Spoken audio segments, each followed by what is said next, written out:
Bismillahirrahmanirrahim. Assalamualaikum warahmatullahi wabarakatuh. Pada pertemuan hari ini, saya akan membahas terkait dengan wakaf ya, wakaf produktif. Di mana ada pertanyaan cara perhitungan wakaf produktif ya. Di mana ada pertanyaan apakah wakaf penghasilan yang dimaksud itu 10%, kemudian ikrarnya ternyata wakaf saham 10%, bukan wakaf penghasilan 10%.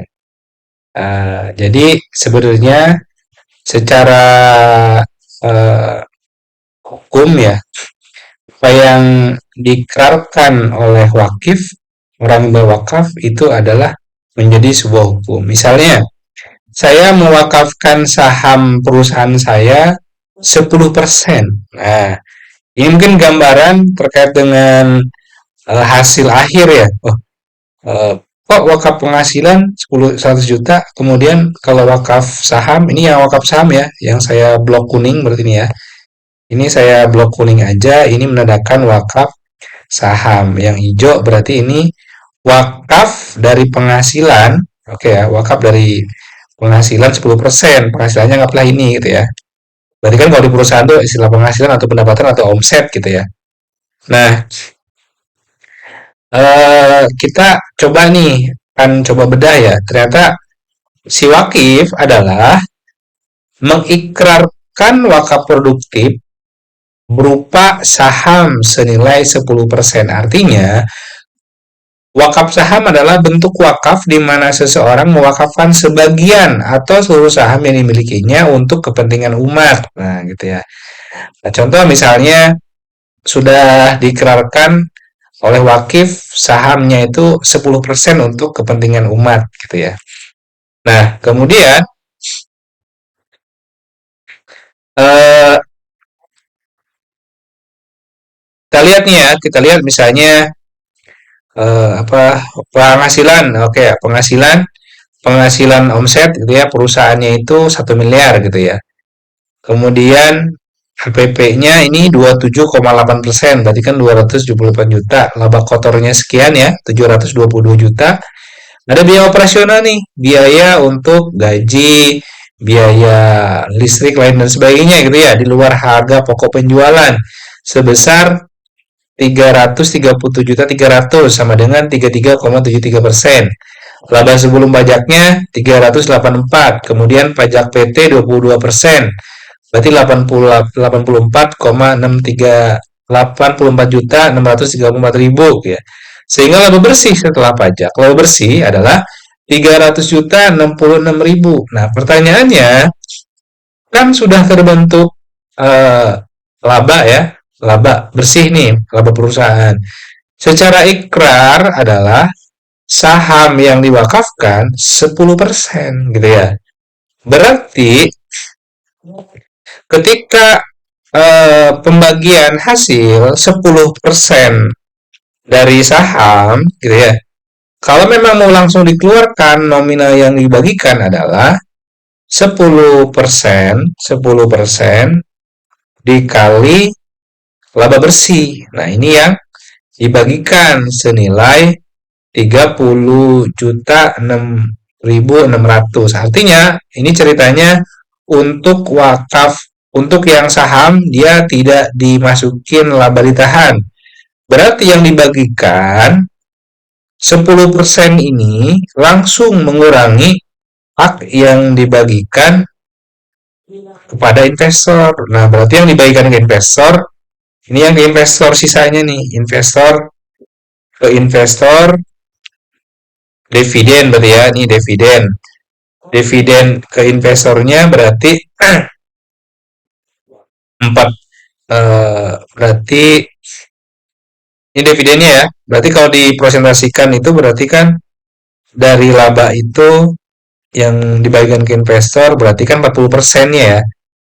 40% yang dibagikan ke investor gitu. Sementara 10%-nya dia langsung dibagikan. Nah, terus karena ini kan 10% dari laba bersih, artinya untuk laba ditahan, meskipun yang dibagikan itu 50%-nya, investor masih punya laba ditahan, berarti kan laba ditahan ini hak yang masih dimiliki oleh investor, labanya tapi belum dibagikan biar menggulung jadi keuntungan bisnis gitu. Karena di wakaf juga memang menganjurkan ada namanya menyisihkan laba untuk kemajuan perusahaan, tidak sepenuhnya dari laba bersih itu langsung dialokasikan ke mauquf alaih gitu ya.